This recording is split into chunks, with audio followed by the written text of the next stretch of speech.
सदियों से चली आ रही सतभक्ति की ऐसी धारा, ऋषियों, मुनियों, देवताओं और त्रिदेवों ने भी जिसका भेद ना पाया। भक्ति तो सभी करते हैं,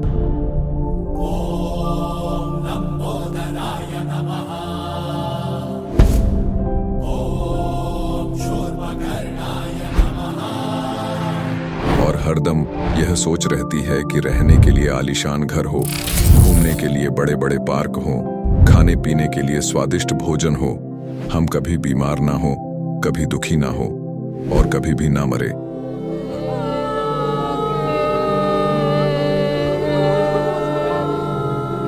हरदम मौज मस्ती में रहे।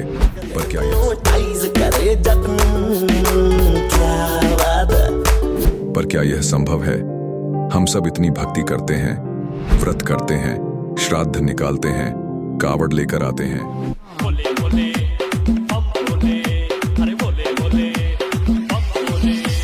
मंदिरों में जाकर मूर्ति पूजा करते हैं,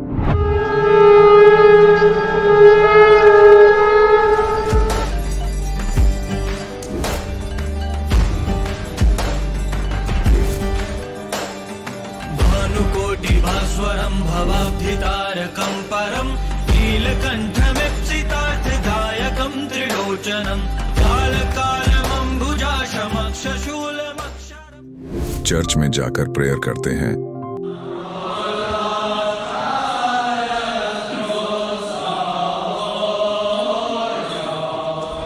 मस्जिद में जाकर नमाज अदा करते हैं,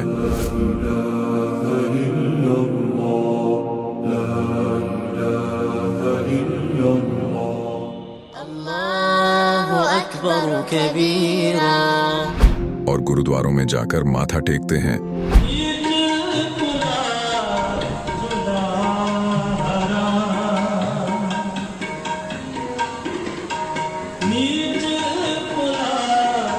फिर भी दुखी क्यों है? लेकिन क्या आप जानते हैं वो कौन सी भक्ति है? वो भक्ति जिसने मीरा को जहर से बचा लिया, ध्रुव और प्रहलाद की रक्षा की, अंधे को आंखें और बहरे को कान दिए, कोढ़ी को काया दी, दुखियों को सुखी जीवन दिया, मरने वाले को जीवन दान दिया और लाइलाज बीमारियों को दूर किया। जब संत रामपाल जी महाराज जी से दीक्षा ले ली थी, उसके बाद जब उनका कुछ विद इन मंथ कैंसर में राहत मिली। जैसे हम लोग परमात्मा का आदेश आया, हम लोग हॉस्पिटल गए और ऑपरेशन कराया। भगत जी 1 रुपया का भी दवाई माता जी को खाना नहीं पड़ा, और जो डॉक्टर कैंसर है बताते थे, वही डॉक्टर के मुख से हमने ये सुना भगत जी कि ये चमत्कार कैसे हो गया। तो हॉस्पिटल में दिखाया तो कैंसर घोषित कर दिया डॉक्टर ने यहाँ। तो फिर इसके इलाज के लिए घूमे, इलाज भी नहीं हुआ, तो फिर घर पे थक के बैठ गए। कैंसर के लिए जिंदल हॉस्पिटल में रहा, उसके बाद सपड़ा हॉस्पिटल में रहा, उसके बाद जयपुर को दिखाया, उसमें कोई इलाज नहीं हुआ। संत रामपाल जी महाराज जी ने चरणामृत प्रसाद दिया और आशीर्वाद दिया और भक्ति ज्ञान दिया, और उसके बाद मैं तंदुरुस्त हूँ। हर दिन में अपना सब कुछ खाता हूँ, मुझे कोई समस्या नहीं। मेरे को बीमारी ये थी सर कि ब्लड ट्यूब में मेरे को एक प्रकार का पस आ गया था और इन्फेक्शन हो गया था। उस इन्फेक्शन को डॉक्टर लोग वो कह रहे थे कि इसमें आपको ऑपरेशन करना पड़ेगा। आश्रम पहुंचने में परमात्मा का नामदान लिया और जो उन्होंने मुझे उपदेश दिया, उस उपदेश देने के बाद उन्होंने आशीर्वाद दिया। आशीर्वाद देने के बाद तत्क्षण में मेरा ये रोग वहीं के वहीं दर्द बिल्कुल ठीक हो गया। भक्ति सभी करते हैं, लेकिन उपरोक्त लाभ सिर्फ सतभक्ति से ही प्राप्त होते हैं। आज भी सतभक्ति करने वाले हजारों लाखों लोगों को शास्त्र अनुसार भक्ति का अद्भुत अनुभव प्राप्त हो रहा है। आइए जानते हैं ऐसे ही लाखों श्रद्धालुओं में से एक सतभक्ति करने वाले इस श्रद्धालु का अनुभव। सर नमस्कार। नमस्कार जी। सर क्या नाम है आपका? गुरदर्शन कुमार है जी। सर कहाँ से आए आप? मैं खन्ना से, पंजाब से हैं जी। सर क्या काम करते हैं? मैं सरकारी जॉब कर रहा हूँ जी, म्यूनसिपल कमेटी खन्ना में। सर संत रामपाल जी महाराज से नाम दीक्षा लेने से पहले आप क्या भक्ति साधना करते थे? पहले मैं जी कोई साधना करता, नास्तिक था। जब मैं जिन्हों कहने पापी बंदा। सर क्या काम करते थे ऐसा? एक तो मेरी सरकारी जॉब थी जी, साथ में पार्ट टाइम काम था हाथे, जो दारू वाली दुकान होती है, साथ में दारू पिलाते हैं, मुर्गा मीट मछली सब वो काम करते थे। सर संत रामपाल जी महाराज जी की शरण में कैसे आना हुआ? ਮਹਾਰਾਜ ਦੀ ਸ਼ਰਨ ਦੇ ਜੀ ਇੱਕ ਮੇਰਾ ਪਾਰਟਨਰ ਸੀ ਬੰਦਾ, ਉਹ ਕਿਤਾਬ ਲੈ ਕੇ ਆਇਆ ਸੀ ਗਿਆਨ ਗੰਗਾ।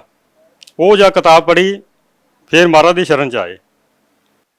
सर ऐसा आपको ज्ञान गंगा पुस्तक में क्या लगा कि आपको लगा कि संत रामपाल जी महाराज जी से नाम दीक्षा लेनी चाहिए, क्योंकि आपका प्रोफेशन कुछ ऐसा था जो संत रामपाल जी महाराज जी के नियमों से मेल नहीं खाता था?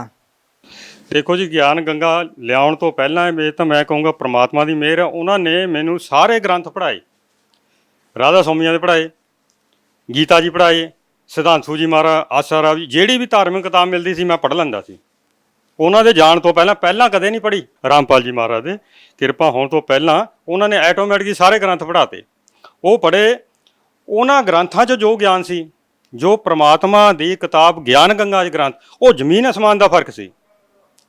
ਉਹ ਜਿਹੜੇ ਪਹਿਲੇ ਰਾਧਾ ਸੌਮੀ ਵਾਲੇ ਗ੍ਰੰਥ ਸੀ, ਉਹਨਾਂ 'ਚ ਮੈਂ ਪੜ੍ਹਿਆ ਸੀ ਵੀ ਜੋ ਤੁਸੀਂ ਮਹਾਰਾਜ ਤੋਂ ਨਾਮ ਲਵੋਗੇ, ਜਿਹੜੇ ਟਾਈਮ ਨਾਮ ਲਵੋਗੇ, ਜਿਹੜੇ ਟਾਈਮ ਉਹਨਾਂ ਦੀ ਉਹੀ ਸ਼ਕਲ ਹੋਊਗੀ, ਧਿਆਨ ਵੀ ਤੁਸੀਂ ਉਹੀ ਕਰਨਾ। ਜਿਵੇਂ ਤੁਸੀਂ ਮਹਾਰਾਜ ਤੋਂ ਕਿਸੇ ਤੋਂ ਨਾਮ ਲੱਤਾ ਹੈ, ਉਹਨਾਂ ਦੀ ਉਮਰ 50 ਸਾਲ 'ਚ ਜੈਸੀ ਸ਼ਕਲ ਸੀ, ਜਾਂ ਤੁਸੀਂ ਧਿਆਨ ਕਰਨਾ ਉਹੀ ਸ਼ਕਲ ਕਰਨੀ। ਵੀ ਜੇ ਗੁਰੂ ਛੱਡ ਦੋਗੇ ਨਰਕਾਂ ਦੇ ਭਾਗੀ ਹੋਵੋਗੇ, ਗੁਰੂ ਨਹੀਂ ਛੱਡ ਸਕਦੇ। ਜਦ ਕਿ ਮਹਾਰਾਜ ਰਾਮਪਾਲ ਜੀ ਦੇ ਗਿਆਨ ਗੰਗਾ ਦੇ ਵਿੱਚ ਵੀ ਤੁਸੀਂ ਗੁਰੂ ਇੱਕ ਛੱਡ 10 20 ਜਿੰਨੇ ਮਰਜ਼ੀ ਕਰ ਸਕਦੇ, ਜਦ ਤੱਕ ਤੁਹਾਡੀ ਸੰਤੁਸ਼ਟੀ ਨਹੀਂ ਹੁੰਦੀ। ਚਲੋ ਇਹ ਚਲੀ। ਫਿਰ ਗਾਹਾਂ ਗੀਤਾ ਗਿਆਨ ਸੀ, ਪਰਮਾਤਮਾ ਨੇ ਉਹ ਗੀਤਾ ਵੀ ਮੈਨੂੰ ਪਹਿਲਾਂ ਪੜ੍ਹਾਈ ਸੀ।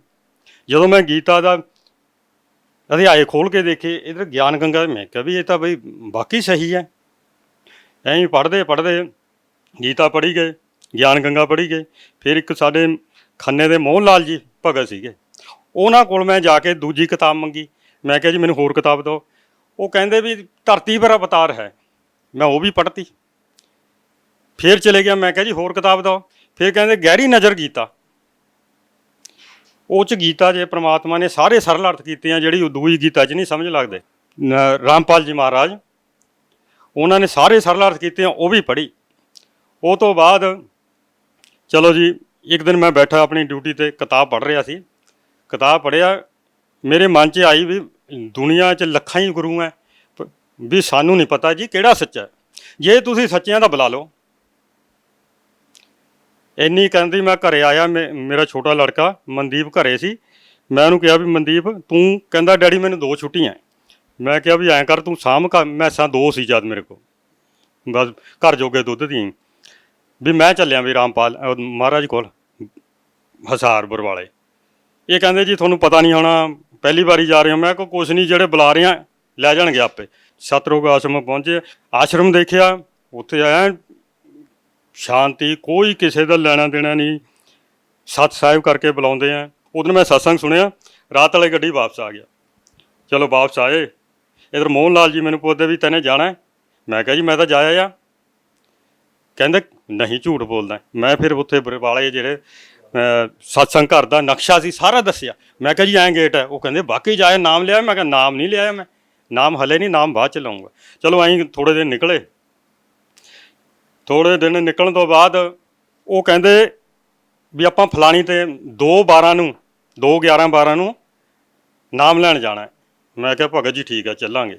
ਦਾਰੂ ਮੈਂ ਫੁੱਲ ਪੀਂਦਾ ਸੀ ਸਵੇਰ ਤੋਂ ਲੈ ਕੇ ਸ਼ਾਮ ਤੱਕ। ਜਿਵੇਂ ਘਰਦਿਆਂ ਨੂੰ ਹਲੇ ਘੱਟ ਪਤਾ ਹੁੰਦਾ, ਜੇ ਘਰੇ ਵੜਨਾ ਤਾਂ ਮਿੱਠੀ ਪੀ ਲੈਣੀ, ਦੂਏ ਪਾਸੇ ਕੌੜੀ ਜਿਹੜੀ ਵੀ ਚੱਲਦੀ ਸੀ।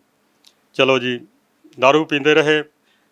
ਮਹਾਰਾਜ ਨੇ ਐਸਾ ਕੰਮ ਕੀਤਾ, ਥੋੜ੍ਹੇ ਜਿਹੇ ਦਿਨਾਂ ਵਿੱਚ ਦੁਕਾਨਾਂ ਜਿਹੜੀਆਂ ਮੈਂ ਮੀਟ ਮੁਰਗੇ ਵਾਲੀ ਕਰਦਾ ਸੀ, ਉਹਨਾਂ ਨੇ ਐਸੀ ਸਥਿਤੀ ਬਣਾਈ, ਮੇਰਾ ਦੁਕਾਨ ਤੋਂ ਜਾਣ ਨੂੰ ਜੀ ਹਟ ਗਿਆ। ਮੈਂ ਆਪਣੇ ਪਾਰਟਨਰ ਨੂੰ ਕਿਹਾ ਵੀ ਮੈਂ ਦੁਕਾਨ 'ਤੇ ਨਹੀਂ ਆਉਣਾ। ਉਹ ਕਹਿੰਦਾ ਤੈਨੂੰ 21 ਲੱਖ ਕੀ ਹੋ ਗਿਆ? ਮੈਂ ਕਿਹਾ ਨਾ ਬਈ ਤੂੰ ਐਂ ਕਰ, ਸਾਰਾ ਸਮਾਨ ਸਾਂਭ, ਤੇ ਤੋਂ ਕੁਛ ਨਹੀਂ ਲੈਣਾ, ਤੂੰ ਹੀ ਸਾਂਭ, ਵੀ ਮੈਂ ਦੁਕਾਨ 'ਤੇ ਨਹੀਂ ਆਉਣਾ ਹੁਣ।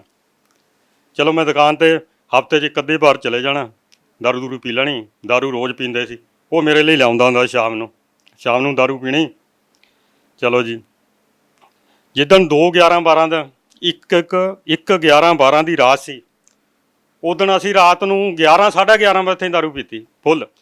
ਮਨ ਨੂੰ ਯਕੀਨ ਸੀ ਵੀ ਦਾਰੂ ਛੱਡ ਨਹੀਂ ਸਕਦੇ। 1 ਲੱਖ ਇੰਨੀ ਦਾਰੂ ਪੀਣ ਵਾਲਾ ਕਿਵੇਂ ਛੱਡ ਲੂਗਾ, ਮਰ ਜੂਗਾ। ਅਸੀਂ ਕਿਸੇ ਦੇ ਜੰਮਣ ਤੇ ਕਿਤੇ ਮਰੇ ਦੇ ਕਦੇ ਦਾਰੂ ਨਹੀਂ ਸੀ ਛੱਡੀ, ਚਾਹੇ ਬੁਖਾਰ ਸੀ ਜੋ ਮਰਜ਼ੀ ਸੀ। ਦਵਾਈ ਲੈਣ ਤੋਂ ਬਾਅਦ ਵੀ ਦਾਰੂ ਪੀਂਦੇ ਸੀ। ਜਿਵੇਂ ਡਾਕਟਰ ਪਹਿਲਾਂ ਹੀ ਕਹਿ ਦਿੰਦਾ ਬਈ 2 ਘੰਟੇ ਬਾਅਦ ਤੁਸੀਂ ਆਪਣੀ ਪੀਓ ਪੀਣੀ ਤਾਂ ਹੈ ਨਹੀਂ, ਤੁਸੀਂ ਛੱਡਣੀ ਤਾਂ ਹੈ ਨਹੀਂ। ਦਾਰੂ ਦਾ ਇੰਨਾ ਸਾਡੇ ਨਾਲ 1/11/12 ਨੂੰ ਰਾਤ ਨੂੰ ਅਸੀਂ 11:30 ਵਜੇ ਦਾਰੂ ਪੀਤੀ ਜੀ। ਤੇ ਮੇਰਾ ਜਿਹੜਾ ਸਾਥੀ ਸੀ ਰਾਜੂ, ਜਿਹੜੇ ਮੈਂ ਕਿਤਾਬ ਲੈ ਕੇ ਆਇਆ ਸੀ ਖੁਦ, ਉਹ ਆਪਣੇ ਵਾਸਤੇ ਕਿਤਾਬ ਲੈ ਕੇ ਆਏ ਸੀ ਗਿਆਨ ਗੰਗਾ, ਉਹਨੂੰ ਸਮਝ ਨਹੀਂ ਆਈ, ਪੜ੍ਹੀ ਮੈਨੇ, ਮੇਰੇ ਪੱਲੇ ਪਾਤੀ ਮਹਾਰਾਜ ਨੇ, ਪਾਉਂ ਬਾਰੇ ਕਰਤੇ, ਇਹ ਬੁਰਾਈਆਂ ਸਾਰੀਆਂ ਛਡਾਤੀਆਂ। ਉਹ ਰਾਤ ਨੂੰ 12 ਵਜੇ ਥਾਈਂ ਫੋਨ ਆਈ ਗਿਆ ਵੀ ਰਹਿਣ ਦੇ, ਹਲੇ ਤੇਰੀ ਉਮਰ ਨਹੀਂ ਨਾਮ ਲੈਣ ਦੀ, ਬਾਅਦ 'ਚ ਇਕੱਠੇ ਹੀ ਲੈ ਲਾਂਗੇ। ਮੈਂ ਉਹਨੂੰ ਕਿਹਾ ਨਾ ਬਈ, ਹੁਣ ਤਾਂ ਜੇ ਵਾਅਦਾ ਕਰਤਾ ਜਾਣਾ ਹੀ ਜਾਣਾ। ਚਲੋ ਦੂਏ ਦਿਨ ਅਸੀਂ ਸਵੇਰੇ 5 ਵਜੇ ਗੱਡੀ ਲੈ ਕੇ ਮੈਂ ਮੋਹਨ ਲਾਲ ਜੀ ਕੋਲ ਚਲੇ ਗਿਆ। ਮੋਹਨ ਲਾਲ ਜੀ ਕੋਲ ਗਏ, 4-5 ਭਗਤ ਹੋਰ ਸੀਗੇ, ਉੱਥੋਂ ਅਸੀਂ ਗਏ ਮਲੇਰਕੋਟਲੇ। ਜਦੋਂ ਮਹਾਰਾਜ ਦਾ ਉੱਥੋਂ ਫਸਟ ਨਾਮ ਮੰਤਰ ਮਿਲਦਾ, CD 'ਚ ਮੰਤਰ ਮਿਲਦਾ ਜਿਵੇਂ ਹੁਣ ਮਿਲਦੇ ਆ, ਇੱਕ ਨੇ ਪਹਿਲਾਂ ਮਿਲਦਾ ਸੀ। ਜਦੋਂ ਫਸਟ ਮੰਤਰ ਮਿਲਿਆ, ਜਦ ਪ੍ਰਮਾਤਮਾ ਨੇ ਮੰਤਰ ਦਿੱਤਾ, ਉਹ ਮੱਥੇ ਤੇ ਮਾਰਿਆ ਹੱਥ ਵੀ ਵਿੱਚੇ ਮੈਂ ਤੇ ਵਿੱਚੇ ਸਾਰੀ ਦੁਨੀਆ ਪਾਗਲ ਹੈ, ਵੀ ਦੇਵੀ ਦੇਵਤਿਆਂ ਨੇ ਇਸ ਮੰਤਰ ਨਾਲ ਕੰਮ ਕਰਨਾ, ਟੱਲੀਆਂ ਖੜਕਾ ਕੇ ਨਹੀਂ, ਮੰਦਰਾਂ ਤੇ ਪਹਾੜਾਂ ਪੂੜਾਂ ਤੇ ਜਾ ਕੇ ਨਹੀਂ ਕਰਨਾ, ਇਸ ਮੰਤਰ ਨੇ ਕੰਮ ਕਰਨਾ ਜਿਹੜਾ ਪ੍ਰਮਾਤਮਾ ਦੇ ਰਿਹਾ। ਚਲੋ ਉਹ ਤੋਂ ਬਾਅਦ ਪ੍ਰਮਾਤਮਾ ਹਰੇਕ ਭਗਤ ਦੇ ਜੋ ਨਾਮ ਲੈਂਦੇ ਸੀ ਸਿਰ ਤੇ ਆਸ਼ੀਰਵਾਦ ਦਿੰਦੇ ਆ, ਚਾਹੇ ਲੱਖ ਬੰਦਾ ਸੀ ਚਾਹੇ 1.5 ਲੱਖ ਹੈ, ਉਹਨਾਂ ਨੇ ਹਰੇਕ ਨੂੰ ਆਸ਼ੀਰਵਾਦ ਦੇਣਾ। ਹਰੇਕ ਤੁਸੀਂ ਜੇ ਥੋੜ੍ਹੇ ਜਿਹੀ ਹਿੰਮਤ ਆ, ਪ੍ਰਮਾਤਮਾ ਗੱਲ ਕਰ ਸਕਦੇ ਹੋ, ਆਪਣਾ ਸਲਿਊਸ਼ਨ ਕੱਢ ਸਕਦੇ ਹੋ ਜੇ ਤੁਹਾਡੇ ਮਨ 'ਚ ਕੋਈ ਵਿਚਾਰ ਹੈ। ਜਦੋਂ ਪ੍ਰਮਾਤਮਾ ਨੇ ਆਸ਼ੀਰਵਾਦ ਦਿੱਤਾ, ਸਮਝ ਜਿਵੇਂ ਸਿਰ ਤੇ ਹਜ਼ਾਰਾਂ ਕੁਆਂਟਲ ਵਜਨ ਹੁੰਦਾ, 1 ਲੱਖ ਤੋਂ ਗਾਇਬ, ਸਰੀਰ ਫੁੱਲ ਵਰਗਾ ਹੋ ਗਿਆ ਜਿਵੇਂ ਉੱਡਦਾ ਫਿਰਦਾ ਹੁੰਦਾ। ਹੁਣ ਉਹ ਦਿਨ ਹੈ ਤੇ ਅੱਜ ਦਾ ਦਿਨ ਹੈ।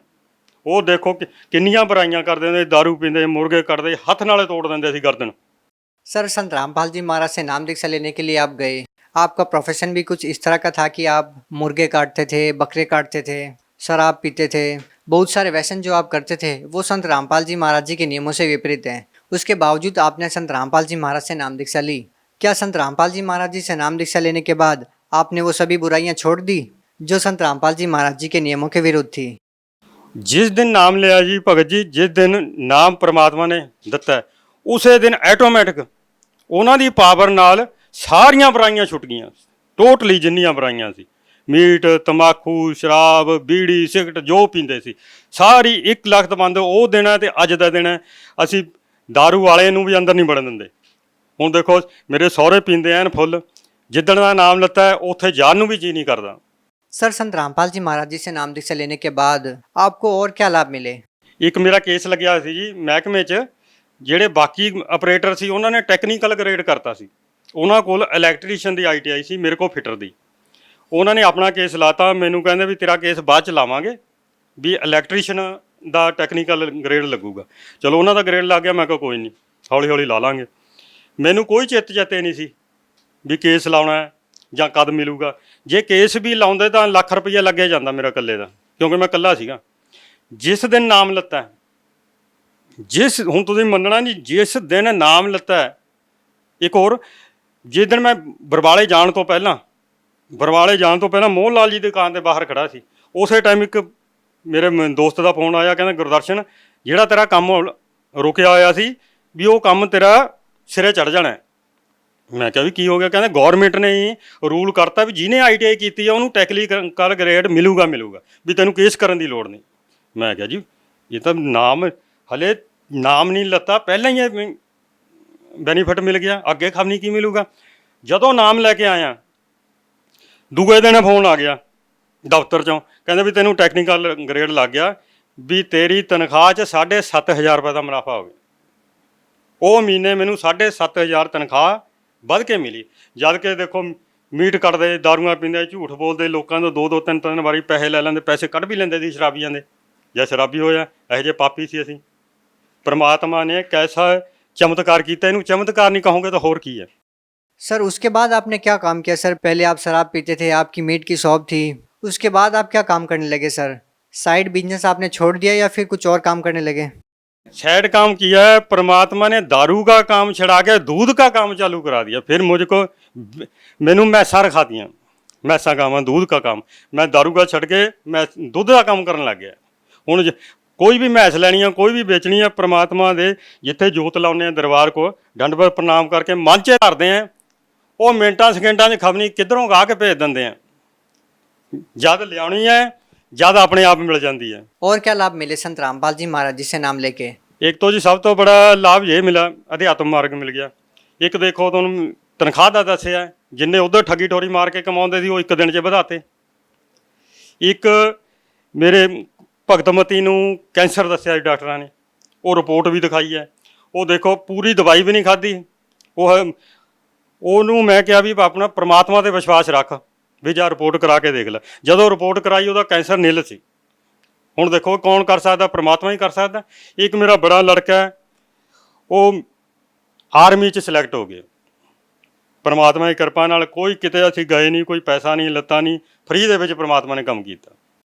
सर जो लोग आपकी तरह, जैसे आप पहले नशा करते थे, बहुत सारे व्यसन आप करते थे, बहुत सारे लोगों को तरह तरह की बीमारियां हैं, वो लोग भी उन बीमारियों से, उन परेशानियों से मुक्ति पाना चाहते हैं, वो लोग भी संत रामपाल जी महाराज जी से जुड़ना चाहते हैं, तो वो लोग संत रामपाल जी महाराज जी से कैसे जुड़ सकते हैं? कैसे आध्यात्मिक लाभ प्राप्त कर सकते हैं? कैसे वो भौतिक लाभ प्राप्त कर सकते हैं?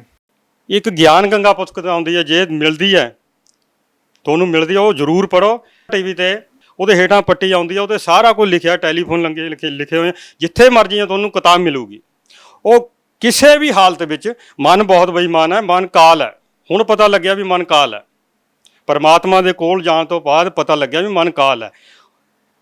ਉਹ ਕਾਲ ਤਾਂ ਤੁਹਾਨੂੰ ਬਹੁਤ ਰੋਕੂਗਾ। ਕਿਸੇ ਵੀ ਹਾਲਤ ਦੇ ਵਿੱਚ ਉਹ ਗਿਆਨ ਗੰਗਾ ਪੜ੍ਹ ਲਓ, ਚਾਹੇ ਰੋਜ਼ ਅੱਧਾ ਅੱਧਾ ਪੇਜ ਪੜ੍ਹੋ, ਫਿਰ ਤੁਹਾਨੂੰ ਪਤਾ ਲੱਗੂਗਾ ਵੀ ਭਗਤੀ ਕਰਨੀ ਕਿਹਦੀ ਹੈ, ਵੀ ਅਸਲੀ ਪਰਮਾਤਮਾ ਕੌਣ ਹੈ। ਆਪ ਜਿਹੜੇ ਨੰਬਰ ਆਉਂਦੇ ਆ ਉਹਨਾਂ ਦੇ ਨੰਬਰ 'ਤੇ ਤੁਸੀਂ ਫੋਨ ਕਰੋ, ਕੰਟੈਕਟ ਕਰੋ, ਉਹ ਤੁਹਾਨੂੰ ਦੱਸਣਗੇ। ਉੱਥੇ ਜਾਓ, ਆਪਣਾ ਜੀਵਨ ਸਫਲ ਬਣਾਓ। सर बहुत बहुत धन्यवाद आपका। शुक्रिया जी। सर नमस्कार। नमस्कार जी। क्या नाम है आपका? डॉक्टर जसपाल सिंह कपूर। डॉक्टर साहब कहाँ से आए आप? मैं गांव जसड़ा मंडी गोविंदगढ़ से। पंजाब से? हाँ जी, पंजाब से। सर संत रामपाल जी महाराज जी से नाम दीक्षा कब लिया? मैंने संत रामपाल जी महाराज से 26 जनवरी 2016 को ली थी। तो संत रामपाल जी महाराज जी से किस प्रकार से जुड़ना हुआ? मैं संत रामपाल जी महाराज से मेरे को सज़ा हो गई थी केस में, 10 साल की सज़ा थी। मेरे को NDPS, मैं डॉक्टर था, मेरे किसी लाग डाट हो गई थी, मेरे पे झूठा केस डलवा दिया था, तो 10 साल की सज़ा हुई थी, जेल में हो गया था। फिर मैं वहाँ से किताब पढ़ी मैंने, ज्ञान गंगा मिली मुझे, किसी भक्त के घर में गया था मैं। लेकिन आपने बताया आप तो जेल में थे। मैं छुट्टी पे आया हुआ था, पैरोल पे। मैं 42 दिन की छुट्टी पे आया हुआ था। तो किसी के भक्त के घर में, भक्त नहीं, किसी के रिलेटिव भक्त किसी के घर में गया था, तो वहाँ पर ज्ञान गंगा बुक पड़ी थी।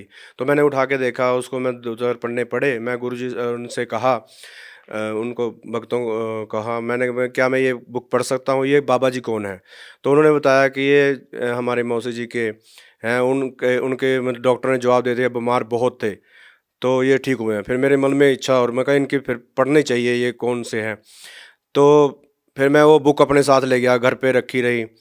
तो फिर मैंने जब उसको पढ़ा थोड़ा बहुत, तो ज्ञान अजीब लगा मुझे पढ़ के। और ये भी हुआ कि उसमें बहुत कुछ ऐसी बातें लिखी हुई थी कि जो कभी मैंने सुनी नहीं और पढ़ी नहीं थी, तो और सच्चा भी लग रहा था। फिर मैंने मिला के भी देखा उसके बारे में, पूरी खोजबीन की। मैं शाम को सुनता था भक्तजनों के जो भी विचार आते थे टीवी पे, कई साधु महाराजों के। फिर कुदरती संत रामपाल जी महाराज का चैनल लग गया, साधना टीवी पे आ रहे थे, तो वो सुन के मैंने कहा ये तो वही बाबा जी हैं जो किताब में हैं।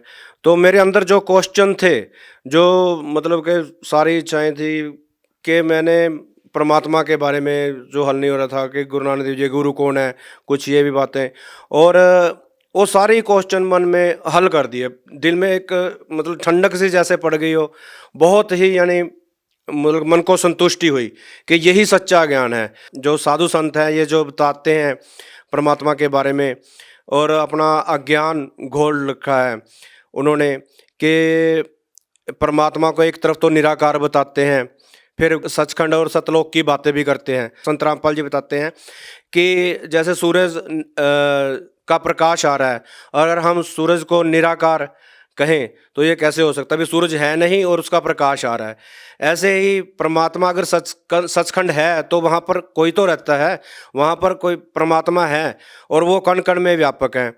हर हर इंसान के अंदर समाये हुए हैं, अपने भी अंदर हैं। सिर्फ विश्वास करके, गुरु जी कहते हैं और परम संत रामपाल जी कहते हैं, सिर्फ विश्वास करके देखो।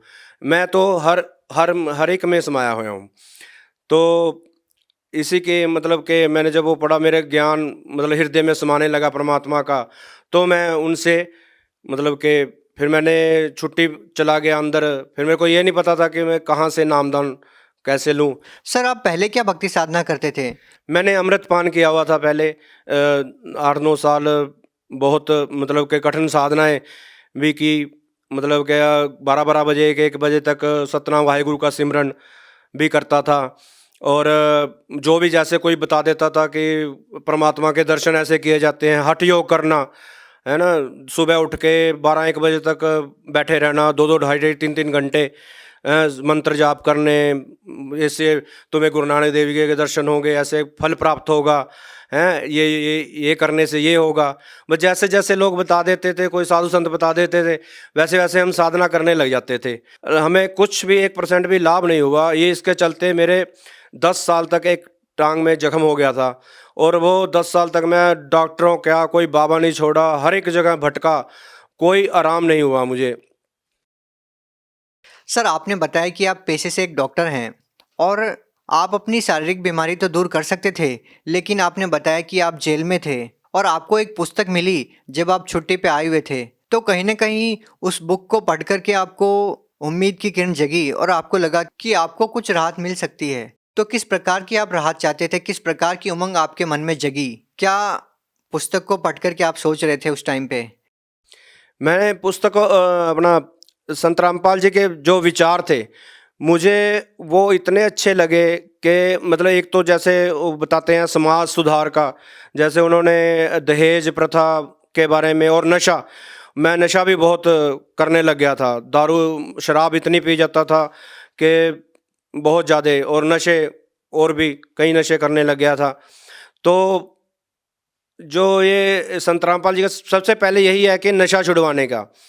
तो और जो बाबे और संत बताते थे, खाते पीते सभी हैं, फिर भक्ति भी करी जाते थे, उनसे फ़ायदा तो कुछ होता नहीं था। पर इसमें सबसे पहली कंडीशन ये है कि आप नशा त्यागोगे, फिर ही भक्ति मार्ग पे आप लग सकते हो। आपने पुस्तक को पढ़ा और किस प्रकार से आप संत रामपाल जी महाराज जी से मिले, उनसे नाम दीक्षा ली? ये 2015 की बात है। तो मैं जब छुट्टी पे आया हुआ था, दिसंबर 2015 की, तो मैंने संत रामपाल जी महाराज के सत्संग सुनने प्रारंभ किए। जब भी मैं छुट्टी पे आता था, और जेल में भी हम सुनते थे, साधना टीवी पे आते थे, तो वहाँ से हमने नंबर नोट किए थे। तो मैंने आश्रम में फ़ोन किया, तो वहाँ से मुझे यहाँ पर दीपक जी का कोऑर्डिनेटर का पता बताया, तो उनसे मैंने कांटेक्ट किया, तो यहाँ पे मुझे नामदान मिला जब छुट्टी पे आया था। यानी कि जब आप जमानत पे आए हुए थे तभी आप संत रामपाल जी महाराज जी से जुड़ना चाहते थे, लेकिन नहीं जुड़ पाए और आपको सजा हो गई। जी हाँ, कुछ कारण ऐसे हो गए थे कि मैं नहीं जुड़ पाया, और उधर से मेरा केस भी जमानत पे आया हुआ था, तो सज़ा सुना दी मेरे जो सेशन ने, 10 साल की सज़ा हो गई थी मुझे। तो सर उसके बाद आप संत रामपाल जी महाराज जी से क्यों जुड़े और क्या चाहते थे आप संत रामपाल जी महाराज जी से जुड़ करके? सर आपका क्वेश्चन तो बिल्कुल सही है, पर मैं ये चाहता था कि मुझे जो दुख तकलीफ़ें और ज़िंदगी में हताशा मिली थी, मेरी माताजी भी बीमार हो गए थे कैंसर के, जब मुझे सज़ा हुई थी तो कैंसर से बहुत पीड़ित हो गए थे वो, एकदम बहुत ही ज़्यादा, उनकी टांगें भी खड़ गई थी, और डॉक्टर को दिखाया, कोई मतलब कि इलाज नहीं था। तो उसके सज़ा होने के जब मैं पैरोल पे आया था, तो मेरी माताजी 1 महीना उनके पास रहा, फिर उस जो दोबारा छुट्टी पे चला गया, तो माताजी की डेथ हो गई थी। फिर मन इतना हताश होगा कि माताजी जो हमें नाम के साथ जोड़ते थे, गुरुद्वारे लेके जाते थे और दिन भर पाठ पूजा में लगाते थे, आप भी पाठ पूजा किया करते थे, और उनसे क्या मिला उनको?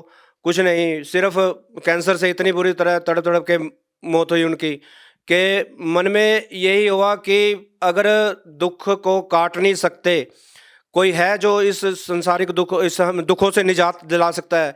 फिर जो ज्ञान पढ़ा हमने रामपाल जी के महाराज का, तो उससे हमें यही आशा की किरण जागी कि हमें एक यही संत है जो हमसे दुखों से छुटकारा दिला सकते हैं। तो एक आशा की किरण ये भी थी कि केस हो गया, 10 साल की सज़ा हो गई, तो परिवार भी बिखर गया। तो कहीं ना कहीं एक आशा की किरण ये भी थी कि शायद मेरे केस का शायद मुझे सज़ा से भी निजात यही और दुखों से निजात ये दिलवा सकते हैं।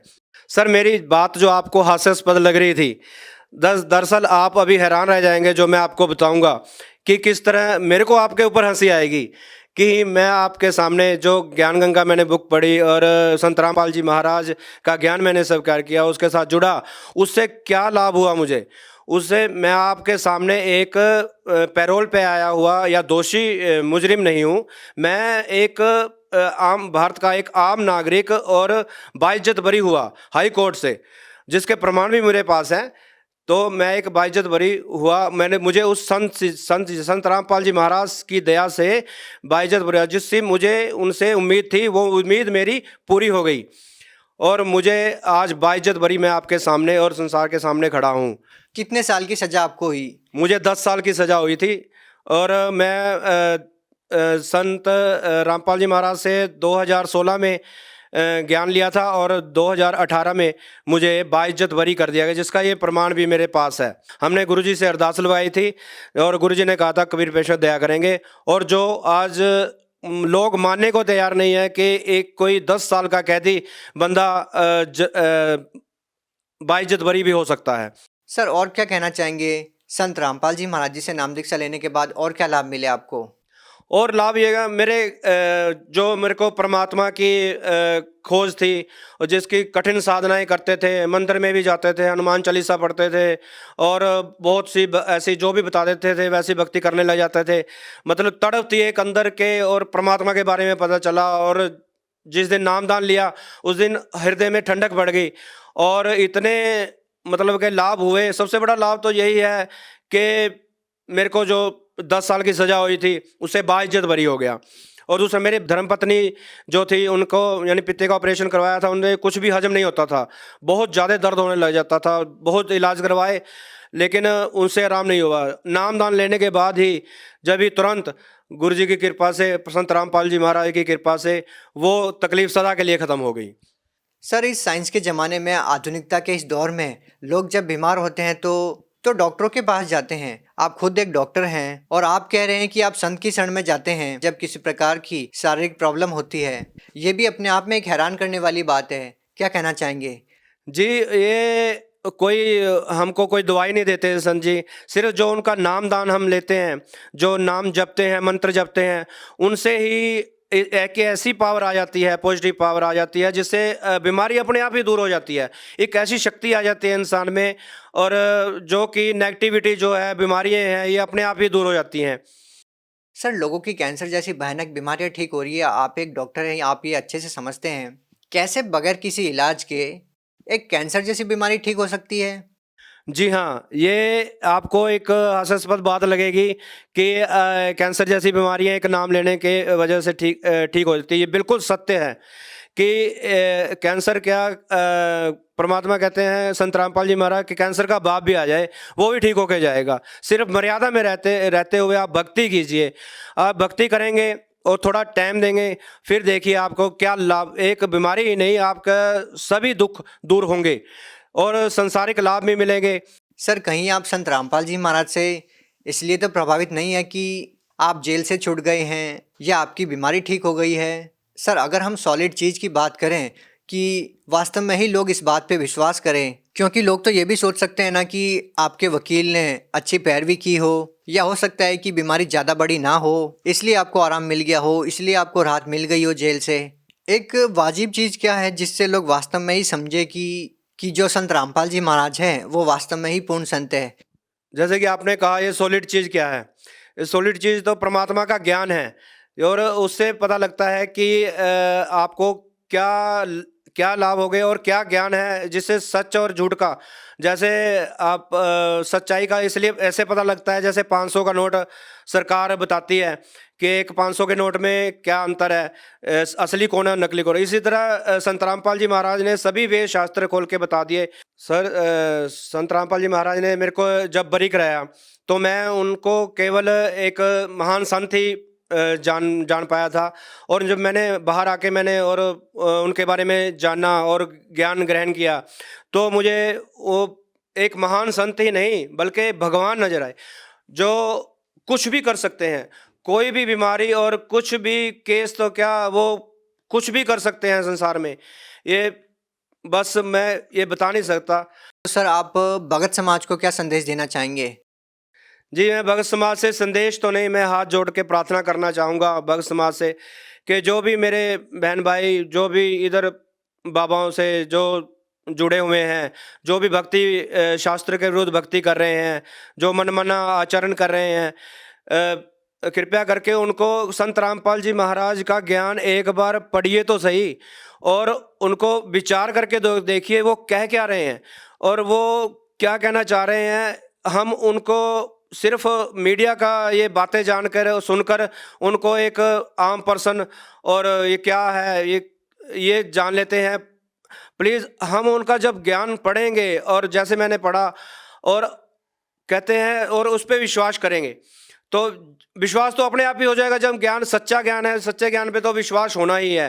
तो आपको उनके बारे में पता लग जाएगा जो झूठे बाबा ये आज तक हमें कथा कहानियाँ सुना सुना के हमें भेड़ काल के जाल में फंसा रहे थे।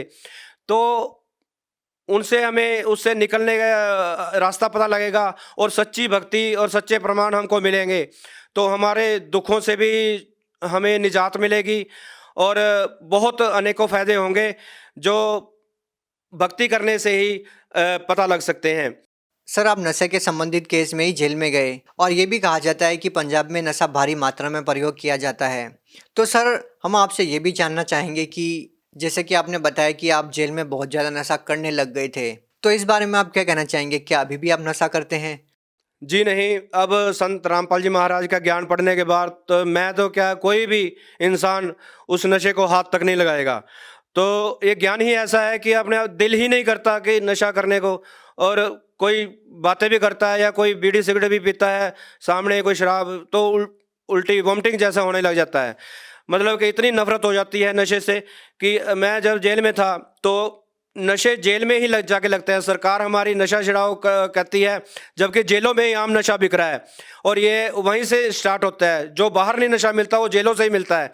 मैं सरकार को कहना चाहूँगा कि आप प्लीज़ इस पे ध्यान दीजिए और संत रामपाल जी महाराज का ज्ञान पढ़िए, बताइए, तभी आप इस नशे जैसी इस कृत्यों से और जो भी समाज में ये कृतियाँ फैली हुई हैं, दहेज प्रथा वगैरह, इनसे हम छुटकारा पा सकते हैं। सर जब मैं जेल में था तो वहाँ पे मेरी ड्यूटी लाइब्रेरी में लगी थी। तो लाइब्रेरी में मैंने वहाँ पर संत रामपाल जी महाराज के डिप्टी साहब से आज्ञा लेके मैंने वहाँ पे किताबें रखी, ज्ञान गंगा, भक्ति से भगवान तक, गीता तेरा ज्ञान अमृत, और भी कई किताबें थी। तो वो जो लोग आते थे कि कोई अच्छी सी किताब दीजिए हमें, तो मैं उन्हें कहता था कि अगर आप परमात्मा के बारे में जानना चाहते हैं और नशे से छुटकारा पाना चाहते हैं तो हमें कहते थे कि हाँ ऐसी ही किताब हमें दीजिए जिससे हमें, फिर मैं उन्हें ज्ञान गंगा देता था या भक्ति से भगवान तक देता था। वो पढ़ के हर कोई इंस्पायर हुआ, उससे हर कोई प्रभावित हुआ कि हमें और भी ज्ञान, हमें और किताबें दीजिए। और इसी तरह परमात्मा ने वहाँ पर मुझे पुस्तकों की सेवा भी ली और लोगों को बहुत अच्छा लगा ज्ञान और बहुत ही लोगों को लाभ भी हुए।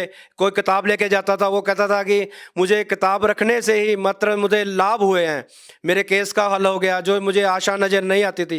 इसलिए मैं यही जन जन से यही कहना चाहूँगा कि आप उनके किताबों को, उनकी धार्मिक किताबों को, पुस्तकों को पढ़ के देखिए और मिलान करके देखिए, फिर आपको उसके बारे में पता लगेगा कि सच क्या है और झूठ क्या है। जी धन्यवाद। सच है। अब जगत गुरु तत्वदर्शी संत रामपाल जी महाराज जी के सत्संग के माध्यम से उस अद्वितीय आध्यात्मिक ज्ञान के बारे में जानते हैं जिसके माध्यम से आप भी प्राप्त कर सकते हैं ऐसे आध्यात्मिक, मानसिक और भौतिक सुख जो अभी तक आपने सिर्फ मीराबाई, ध्रुव, प्रहलाद जैसे कुछ ही भक्तों की जीवन कथा में सुने होंगे। अब सुनिए तत्वदर्शी संत के संग शास्त्र अनुकूल भक्ति सत्संग, ऐसा अद्वितीय आध्यात्मिक ज्ञान जिसका है सर्वधर्मों के पवित्र शास्त्रों में प्रमाण। सभी ब्रह्मांडों के ऊपर भवनो सर्व भवनो ओपरी तिष्ठति, सभी ब्रह्मांडों के सभी भवनों के ऊपर विराजमान है और वो सिंहासन पर बैठा है जैसे राजा होते, राजा बैठते हैं, राजा के समान है, देखने में मनुष्य सदृश है और वहां से गति करके आता है। अच्छी आत्मा जो नेक दृढ़ भक्त होते हैं उनको मिलता है उनको तत्व ज्ञान से परिचित कराता है, और वो परमात्मा एक कवियों की तरह आचरण करता हुआ एक प्रसिद्ध कवि की भी उपाधि प्राप्त करता है, और स्थान स्थान पर जाकर ऊंचे स्वर में गरज गरज कर अपनी वाणी को स्वयं ही कहीं खड़ा होकर के बोलने लग जाता है, और अपनी महिमा की वाणी को लोकोक्तियों के माध्यम से, दोहों के माध्यम से, शब्दों के माध्यम से, वाणी के माध्यम से वो बोल बोल कर गा के सुनाता है, जिस कारण से एक प्रसिद्ध कवियों में से भी एक प्रसिद्ध कवि कहलाता है। लेकिन वो भगवान होता है, वो समर्थ होता है। तो ये क्वालिटी किसके अंदर है? ये तो वेदों ने बताया, और फिर के भगवान मनुष्य सदृश है, वहां से चल कर आया, तख्त पर बैठा है, सिंहासन पर बैठा है, और जिन महापुरुषों के दास ने नाम गिनाए, एक बार फिर नाम गिनाता हूं, क्योंकि ऐसे महापुरुषों के बार बार नाम लेने से भी हमारी आत्मा शुद्ध होती है। आदरणीय धर्मदास साहिब जी, आदरणीय मुल्कदास साहिब जी, आदरणीय नानक देव साहिब जी, आदरणीय दादू साहिब जी, आदरणीय गरीबदास साहिब जी, गांव छुड़ाने, जिला जज्जर हरियाणा वाले, आदरणीय गीसा दास साहिब जी, गांव खेखड़ा, जिला बागपुर, उत्तर प्रदेश वाले, आदरणीय स्वामी रामानंद जी, काशी वाले। अपनात्मा दास जिन महापुरुषों के नाम गिना रहा है, आप ये ना समझना कि जहां ये रहा करते वहां बड़ी भक्ति होगी, वहां कख नहीं किसी के पास। कई भक्त इस भूल में धक्के खान चले गए, वहां कोई छुड़ानी चला गया, और उनका जब देखा हाल फिर आया वापस। तो पुण्यात्मा, क्योंकि हम पहले या भटक चुके हो, अब बार बार ना भटकना, इसलिए दास आपको आगाह करता है। ये संत महापुरुष खड़े हुए, लेकिन वो भी उस महापुरुषों के इस ज्ञान से परिचित नहीं है। धर्मदास जी ने तो कल में तोड़ रखी है, पूरा कबीर सागर लिख रखा है भगवान कबीर साहब के बारे में, ये पूर्ण परमात्मा है। मैंने सचखंड में जाकर देखा, वहाँ सिंहासन पर विराजमान थे, बड़ा तेजोमय शरीर था इन्हीं का। फिर वही मुझे फिर यहाँ मथुरा में मिले दोबारा आकर के, लेकिन यहाँ उनका तेज इतना नहीं था जितना सतलोक में था। तो ये भी गरीबदास साहिब जी कहते हैं कि तेज पुंज अन्य दे धर कर इस विध हमको बैठी, हल्का तेज पुंज का शरीर बनाकर वो यही वेद बताते हैं कि वो अपने शरीर को सरल करके वो परमात्मा यहाँ प्रकट होता है, आता है, अच्छी आत्माओं को मिलता है। तो इन्होंने क्या बताया है कि जैसे धर्मदास जी ने कहा कि आज मोहे दर्शन दियो जी कबीर, आज मोहे दर्शन दियो जी कबीर, सतलोक से चल कर आए, सतलोक से चल कर आए, काटन काल की जंजीर, आज मोहे दर्शन दियो जी कबीर, आज मोहे दर्शन दियो जी कबीर। मुल्कदास जी ने कहा है, जपो रे मन परमेश्वर नाम कबीर, जपो रे मन साहेब नाम कबीर। एक समय गुरु बंसी बजाई कालंदरी के तीर, एक समय गुरु बंसी बजाई कालंदरी के तीर, सुर नर मुनि जन सब थकत बहे हुआ, रुक गया दरिया नीर, जपो रे मन साहेब नाम कबीर। दोनों दीन का झगड़ा ठन गया, टोहा ना पाया शरीर, जपो रे मन साहेब नाम कबीर। दास मलूक सलूक कहत है, खोजो खसम कबीर, जपो रे मन परमेश्वर नाम कबीर। नानक साहब जी कहते हैं, फाई सूरत मुलुक की वेश, ए ठगवाड़ा ठक्की देश, खरासी आना बोता वारी धानक रूप रहा करता। श्री गुरु ग्रंथ साहिब जी के प्रश्न नंबर 24 पन्ने पर ये वाणी अंकित है कि एक सवान दुई सवानी नाल भलके भौकाई सदा ब्याल, कूड़ छुरा मूठा जूठा मरदार, और ये धानक रूप रहा करता है। फाई सूरत मुलुक की वेश। फिर नानक साहब जी कहते हैं, तेरा एक नाम तारे संसार, मैं एहो आस एहे आधार, ये धानक रूप रहा करतार। फाई सूरत मुलक की वेश ए ठगवाड़ा ठगी देश, खरासियाना बहुता बार, ये धानक रूप रहा करतार। और प्रश्न नंबर 731 पे कहा है कि अंधा चुंदला नीच जात परदेसी, मेरा छिन आवे तल जावे, और जाकी संगत नानक रंदा, कैसे मोड़ा पावे। गुरु ग्रंथ साहिब जी के प्रश्न नंबर 721 पर लिखा है, एक अर्ज गुप्तम पेश तो दर कून करतार, हक्का कबीर करीम तू बे अपरवरदिगार, नानक बुगोयत जन तुरा, तेरे चाकरा पा खाक्स फाकाक।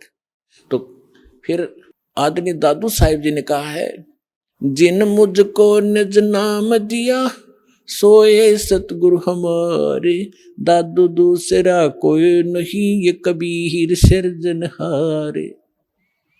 आदरणीय गरीबदास साहिब जी को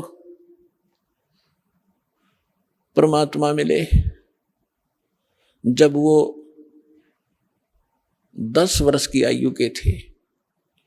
आदरणीय गरीबदास साहिब जी का जन्म विक्रमी संवत 1774 में हुआ और 10 वर्ष की आयु जब हो चुकी थी संवत 1784 और सन 1727 में वो परमेश्वर जिसकी महिमा का गुणगान वेद बताते हैं वो कैसी लीला करता है। गरीबदास साहिब जी की थोड़ी सी जानकारी देंगे आपको, क्योंकि हमारे अध्यात्म मार्ग में इन महापुरुषों का एक विशेष योगदान है सभी का, लेकिन इनमें से गरीबदास साहिब जी को परमात्मा ने अपनी योजना अनुसार पुनः वो सत्य ज्ञान दिया है जो अन्य संतों को तो दिया था, लेकिन उनकी वाणी सभी संग्रह नहीं हो सकी, या गरीब धर्मदास साहिब जी को दिया था कंप्लीट, उसने लिखा ही था साथ बैठ के। जैसे आदरणीय नानक साहिब जी की सारी वाणी गुरु ग्रंथ साहिब तक नहीं पहुंची, नहीं लिखी गई, उसमें बहुत सी वाणी कहीं कहीं रह गई। एक प्राण संग्रह नाम की पुस्तक है, उसके बारे में भी कहा कि वो पूरी की पूरी नानक साहिब जी की वाणी थी, उसमें 160 पृष्ठ थे, उसमें से 80 ही लिए गए, 108 अध्याय थे, 160 अध्याय थे, 80 ही लिए गए, बाकी कुछ रह गए किन्हीं कारणों से, वो लंबा विषय है, फिर बताएंगे। तो इस कारण से इस विशेष अध्यात्म ज्ञान को समझने के लिए विशेष योगदान है आदरणीय गरीबदास साहिब जी गांव छुडानी जिला जज्जरवाड़े का, क्योंकि परमात्मा को मालूम था, परमेश्वर ने जैसे काल ने कहा था कि आप कबीर नाम से अपना ज्ञान प्रारंभ करोगे और मैं आपके ही मार्ग में, आपके ही पंथ में अपने 12 दूत भेज दूंगा, आपके ज्ञान को खराब करेंगे और कबीर पंथी को आया करेंगे, नाम सारे गलत देंगे, तेरे ही अनुयायियों का मैं भट्ठा बैठाऊंगा।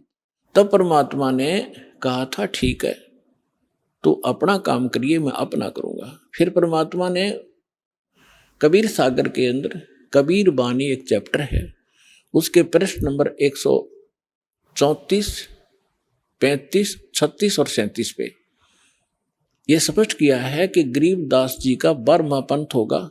संवत उसमें गलती से संवत 1775 लिखा है, वहां 74 होना चाहिए, मिसप्रिंट है, कि उसमें आएगा भक्त संत जो उसका मुखिया होगा, उसके माध्यम से मैं अपनी महिमा की वाणी को पुनः प्रकट कराऊंगा।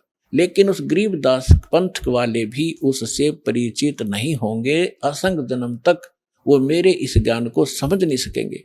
फिर परमात्मा ने कहा था कि जब जैसे काल ने कहा था 12 पंथ करूं मैं साजा और नाम तुम्हारा ले करूं आवाजा, 12 पंथ चालू करूंगा तेरे नाम तक, परमेश्वर से कहा था। और 12 पंथ नाम जो ले ही सो मेरे मुख में आन समोई, और अनेक पंथ चलाऊं उनसे न्यारे ये राधा स्वामी धन धन सतगुरु जय गुरुदेव और ये ठाकुर जी जनोद वाला ताराचंद, ये और अनेक पंथों में से हैं। और अनेक पंथ चलाऊं या विद जीवों को भरमाऊं, जोग जीत जाओ संसारा जीव न माने कहा तुम्हारा।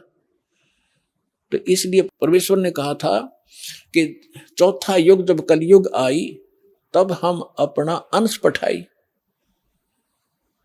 और काल फंद छूटे नरलोई सकल सृष्टि परवाने खोई। ये तो उन्होंने बता दिया कि 12वें पंथ में मेरी महिमा की वाणी प्रकट होगी। उसके बाद फिर उस गरीब 12वें पंथ में हम ही चलावें और सब पंथ मिटा के एक पंथ चलावें। तो उस परमात्मा ने ये दास भेज दिया पुण्यात्माओं, गरीबदास पंथ में ही दास का से ही निकास हुआ है। फिर क्या बताया है कि कलयुग बीते 5500 पाचा, तब ये मेरा वचन होगा साचा। कलयुग बीत जावे जब एता, और सब जीव परम पुरुष पद चेता। 5505 जब वर्ष बीत जाएंगे,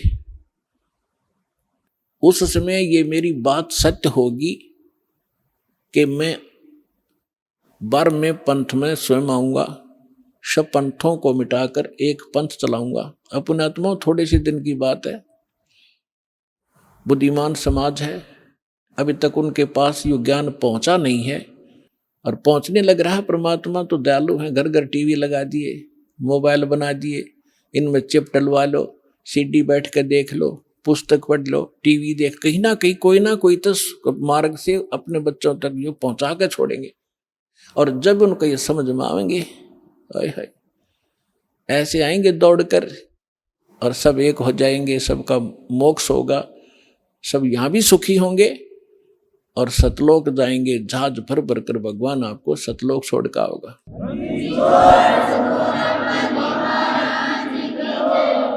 तो यहाँ प्रसंग जो चल रहा था, यहाँ जो प्रसंग चल रहा है कि गरीबदास जी जो हैं, इनका विशेष योगदान, इसलिए इनकी थोड़ी सी हिस्ट्री सुनाऊंगा ताकि आपको परमात्मा पहचानने में आसानी होगी।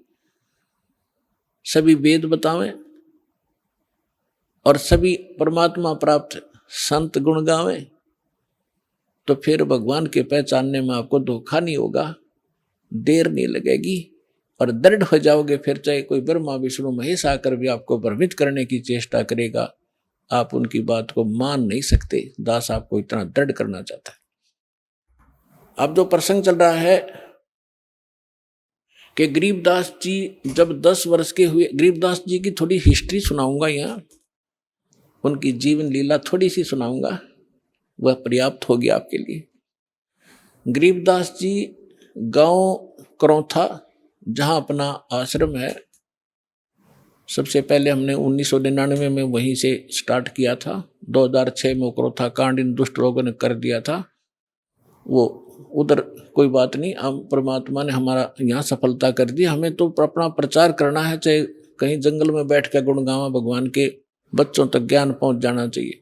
तो करौथा गांव के वो मूल निवासी थे उनके पिताजी, और वो ब्याहे थे गांव छुडानी, जिला झज्जर हरियाणा में, और गांव करौथा है जिला रोहतक में। तो यहाँ उनके नाना के छुडानी के अंदर, यानी गरीबदास जी की माता का कोई भाई नहीं था, जिस कारण से उनके नाना जी ने उनके पिताजी श्री बलराम जी को, उनका धनखड़ गोत्र है, अपने घर पे छुडानी में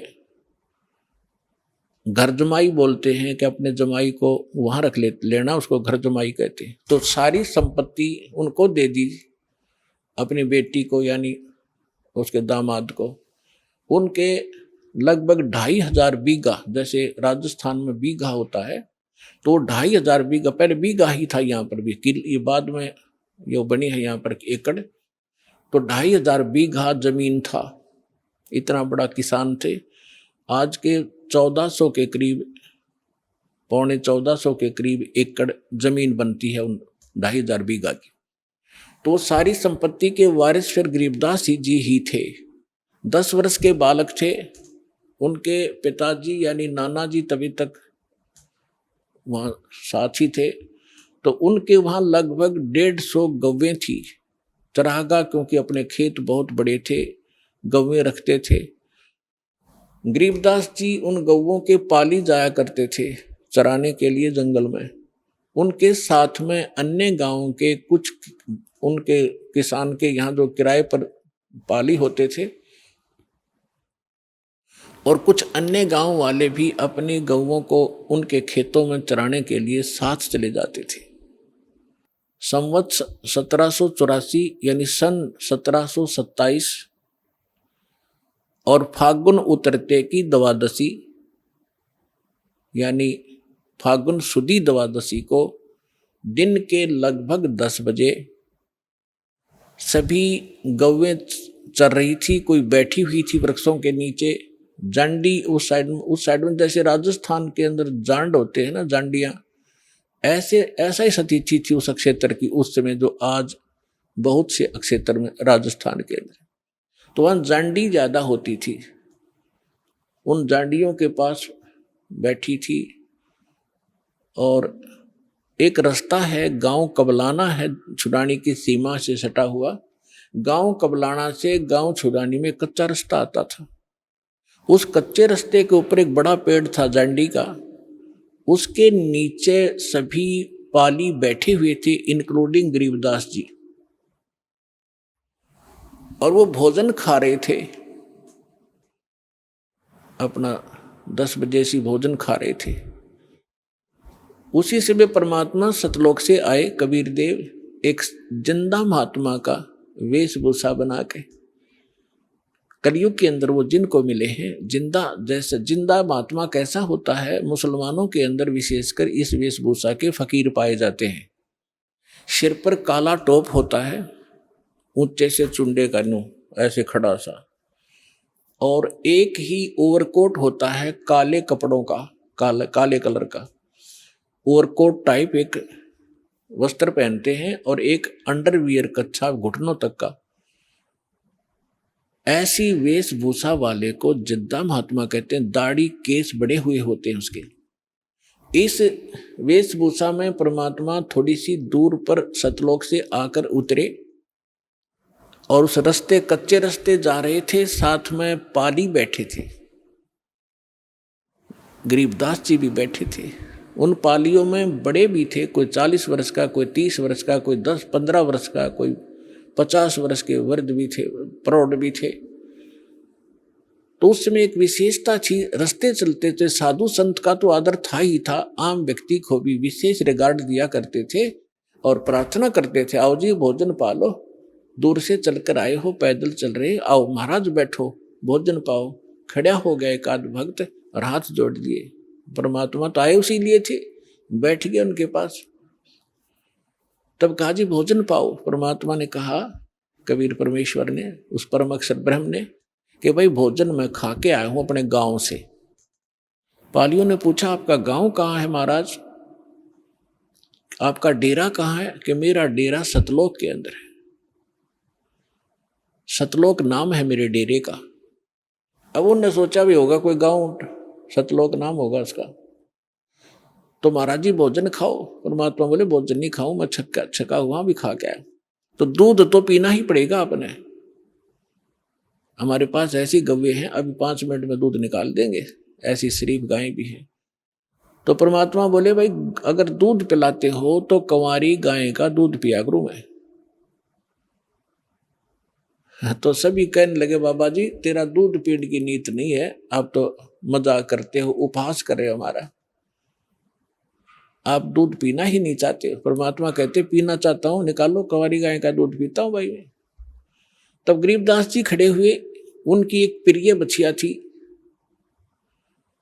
जिसको अभी बैल ने टच नहीं किया था, दूध पीना माँ का छोड़ रखा था, लगभग 1-1.5 वर्ष की बछिया हो चुकी थी, 1 वर्ष की, 1.5 वर्ष की।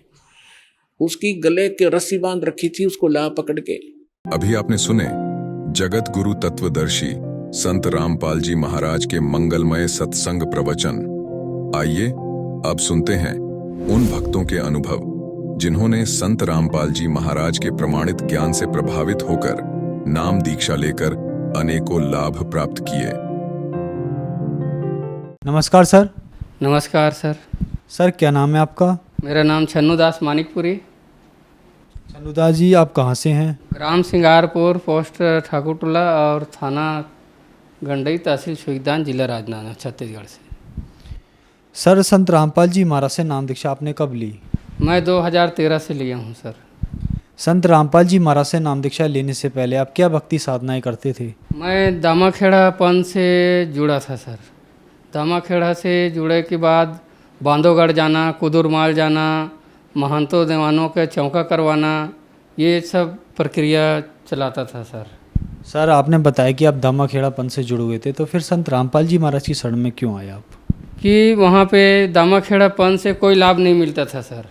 कुछ भी हो गया तो प्रार्थना करते थे कि चौका कराएंगे, चौका कराते हैं तो 20, 25, 30 हज़ार का लागत आता था। सर चौका क्या होता है? चौका ऐसा होता है कि महान दीवान सब बैठते थे और झांझ मंजीरा बजाते थे वहाँ पे, और प्रसाद वितरण करके अपन लोग सब चले जाते थे गा बजा के, और उसमें कुछ लाभ नहीं होता था सर, और हानि होता था पर लाभ कुछ नहीं होता था सर। तो फिर आप संत रामपाल जी महाराज की शरण में कैसे आए? संत रामपाल जी महाराज की शरण में मैं सनातन से कबीर पंथी हूँ सर। 3 पीढ़ी हो गया हमारा जो कबीर पंथी है ना, 3 पीढ़ी से लगा हुआ है। और पहले बार सुना हम कि कबीर साहब का सत्संग आता है टीवी पे, तो हम लोग पहले बार सुना सर कि मतलब आज तक कबीर साहब का कोई सत्संग नहीं आया, और पहले बार आया हमारे भगवान का सत्संग। तो हमको ऐसा लगा कि मतलब सुनने के लिए हर चीज़ का सत्संग सुना हम लोग टीवी पे, कोई भी भागवत गीता का ये, पर कबीर साहब का सत्संग पहले बार सुना हम लोग। तो ऐसा लगा कि माने हमारे भगवान का सत्संग आया है। तो ऐसा दृढ़ता से सुना सब जने, और ऐसे ज्ञान बताया कबीर साहब, कबीर सागर दिखा के संत रामपाल जी महाराज ने कबीर सागर दिखाया, वेद पुराण गीता सब दिखाया, और उसमें फिर हमको ऐसे आनंद आया। फिर उसका पता पूछा, एड्रेस पूछा, बरवाला गया तो हम लोग बोले कि सतलोक आश्रम, मतलब सतलोक के बारे में तो सुना था कि कबीरपंथी थे हम, पर सतलोक आया तो वहाँ गया हम लोग अंदर, फिर बहुत आनंद आ गया सर कि सतलोक ही वास्तविकन में सतलोक पहुँच गया। वहाँ की आव भाव देखा कि भक्तों की मतलब बोली जो आवाज़ है मस्त भक्तों की जैसे, फिर बहुत अच्छा आनंद आ गया भगत जी। हम लोग सतलोक आश्रम बरवाला से हम संत रामपाल जी महाराज से नाम उपदेश लिया, और फिर वहाँ से फिर आया भगत जी। सर संत रामपाल जी महाराज से नाम दीक्षा लेने के बाद क्या आपको लाभ भी मिले? लाभ तो बहुत मिला सर। परमात्मा ने ऐसे लाभ दिया मेरे को कि 10, 20 हज़ार 50 हज़ार का ऐसे लाभ दिया कि मैं बहुत मतलब कुछ हो गया कि मतलब आज मकाम तैयार कर लिया। मेरे पास आज 4 चक्का गाड़ी हो गया सर। संत रामपाल जी महाराज ने ऐसे मेरे को मतलब 2 चक्का गाड़ी हो गया। आज मैं साइकिल के लिए तरसता था, संत रामपाल जी महाराज ने आज मेरे को बहुत कुछ लाभ दिया सर। मेरे लड़की को भी मतलब सिकलिन का बीमारी था सर, कि मतलब बार बार उसको ब्लड चढ़ाना, ऐसे है कि मतलब 2-3 बार भी ब्लड चढ़वाना, महीने में मतलब 15 दिन में कभी भी मतलब उसका ब्लड ख़त्म हो जाता था ऐसे। और इसको ज़िंदगी भर आजीवन मतलब ब्लड चढ़ाते रहना है उसको, कभी भी मतलब कुछ भी हो सकता था ऐसे मतलब बीमारी था मेरी लड़की को। डॉक्टरों ने बताया कि इसका बीमारी का इलाज नहीं है करके, फिर उसके बाद हम लोग संत रामपाल जी महाराज से नाम उपदेश दिलवाया मेरी लड़की को। मैं तो पहले नाम उपदेश था, उसके बाद फिर मतलब आज तक मैंने अभी 1 बॉटल भी मतलब ब्लड चढ़ाने की मतलब योग्यता नहीं पड़ा। संत रामपाल जी महाराज के आशीर्वाद से पूर्ण ठीक हो गया। सर संत रामपाल जी महाराज से नाम दीक्षा कैसे ली जा सकती है? संत रामपाल जी महाराज से नाम दीक्षा टीवी पे पीली पट्टी चलती है, उसमें नंबर दिए होते हैं, उस वैसे नाम दीक्षा ले जा सकते हैं। धन्यवाद सर। सत साहिब।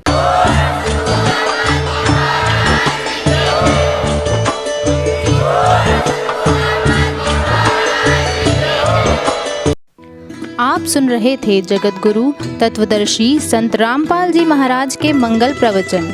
अधिक जानकारी के लिए संपर्क करें।